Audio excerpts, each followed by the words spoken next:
Hello guys, तो इस episode के स्टार्ट में हम देखते हैं सी हुआंग डिवाइन शॉट को लेकर अपनी घर आ गया था, जहां पर वो खिड़की और दरवाजे को अच्छी तरह से बंद कर लेता है। जिसके बाद कल्टीवेशन करने के लिए जैसे ही डिवाइन शॉट को बाहर निकलता है, वैसे ही वो डिवाइन शॉट की सोल कोर में चला जाता है, जहां पर उसे पता चलता है डिवाइन शॉट की मदद से प्रैक्टिस करने पर जितना कल्टीवेशन वो बाहर की दुनिया में 10 दिनों में करता है, उतना वो 10 सेकंड में कंप्लीट कर लेगा। जिसके बाद सी हुआंग डिवाइन शॉट को ध्यान से देखता है, जहां पर उसे पता चलता है डिवाइन शॉट पर जो जंग लगा हुआ है वो असल में गॉड का ब्लड है, जो कि शॉट गॉड की बैटल के दौरान शॉट में लग गया था। जिसके बाद वो उठकर कहने लगता है, मैं भी इस शॉट से अच्छी तरह से प्रैक्टिस करना चाहता हूँ, ताकि मैं भी शॉट गॉड की तरह एक पावरफुल वॉरियर बन सकूँ।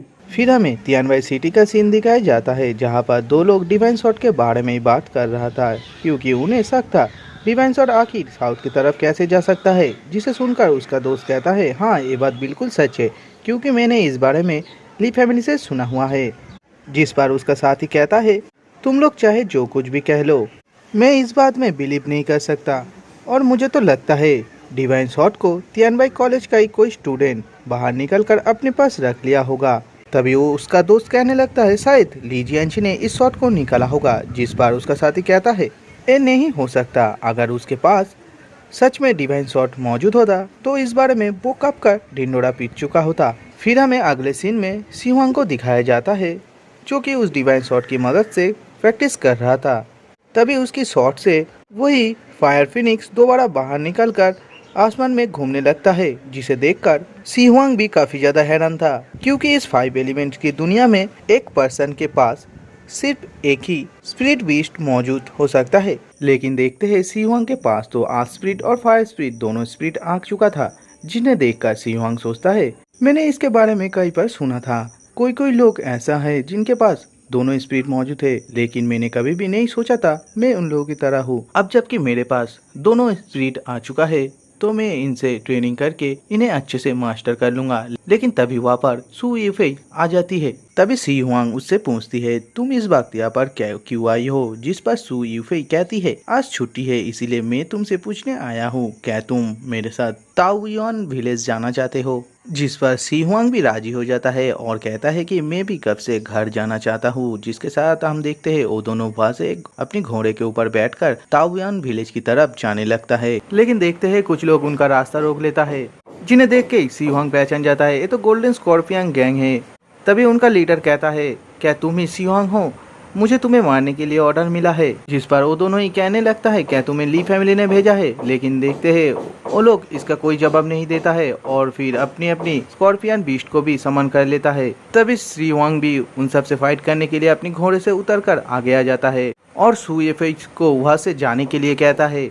जिसे सुनकर वो लीडर कहता है, मेरे होते हुए यहाँ से कोई नहीं जा सकता, और सी हुआंग के ऊपर बहुत ही तेजी से अटैक करने के लिए आगे बढ़ता है। जिसे देखकर सी हुआंग भी उसका सामना करने के लिए आर्मस्ट्रॉन्ग बियर को समन कर लेता है। और दूसरी तरफ हम सू यीफेई को देखते हैं, जो वो भी हवा में उड़कर अपने लोटस स्पिरिट को समन कर लेता है और अपनी शॉट की मदद से उन सभी के अटैक को बहुत ही आसानी के साथ रोक रही थी। और सी हुआंग को देखते हैं, जो अपने ओपोनेंट को बहुत ही बेरहमी के साथ पीट रहा था। और उन सभी को हराने के बाद वो दोनों स्कॉर्पियन गैंग के लीडर के पास जाता है और कहता है, तुम जाके ली थी जिसे कह देना, वो चाहे जितना भी गुंडे भेजे, हम सभी का सामना करने के लिए तैयार है।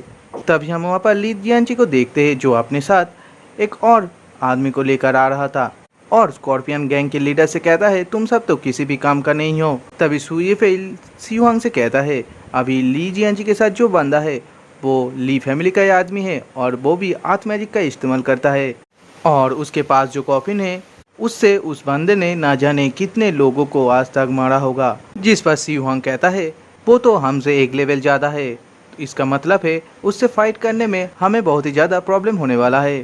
तभी ली जियांची आगे आ जाता है और सी हुआंग से कहने लगता है, तुमने गोल्डन स्कॉर्पियन गैंग को हरा दिया है, और इससे साबित हो जाता है तुम अब काफी ज्यादा पावरफुल बन चुके हो, और इसीलिए मैं तुम्हें एक और चांस देना चाहता हूँ। अपनी गलती मानकर मुझसे माफी मांग लो, तो मैं तुम्हें माफ कर दूंगा और अपना नौकर बना कर रखूंगा। ये सुनकर सिंह कहता है, तुम अपनी बकवास को बंद करो, मैं यहाँ पर खुद के दम पर लड़ा हूँ। मैं तुम जैसे नहीं हूँ जो अपने साथ इतने सारे लोगों को लेकर चलता है, क्योंकि तुम्हें लड़ना नहीं आता है। जो सुनकर ली जियांजी कहता है, बस करो, आप मैं तुम्हें दिखाऊंगा मेरे मजाक उड़ाने का क्या नतीजा होता है। ये सुनकर शिवांग कहता है, तो ये बात है। फिर शिवांग अपने हाथ को उठाता है उस पर हमला करने के लिए, और लेकिन देखते हैं शिवांग वहाँ पर अटैक नहीं करता है और अपनी घोड़ों के ऊपर बैठकर वहाँ से जाने लगता है। जिसे देखकर ली जियांजी अपने आदमी से कहता है कि इन दोनों को पकड़ो। जो सुनकर उसका आदमी एक सीटी मारता है, जिससे वो दोनों घोड़ा ही रुक जाता है। जिसे देखकर शिवांग सुई फे से कहता है, तुम यहाँ से जाओ, तब तक मैं इन लोगों को संभाल लेता हूँ। और शिवांग अपनी आग स्पीड वीआर को भी बाहर निकल लेता है। जिसके बाद देखते हैं वो आदमी भी शिवांग के ऊपर अपनी कॉफिन से अटैक कर देता है, जिसे शिवांग बहुत ही आसानी के साथ रोक लेता है और कहता है, मैंने तुम्हारे बारे में बहुत कुछ सुना था, लेकिन तुम भी बाकियों की जैसे ही कमजोर हो। तभी सुई फे शिवांग से कहती है, तुम थोड़ी देर इन्हें संभालो, तब तक मैं किसी को ढूंढ कर लाता हूँ हमारी हेल्प करने के लिए।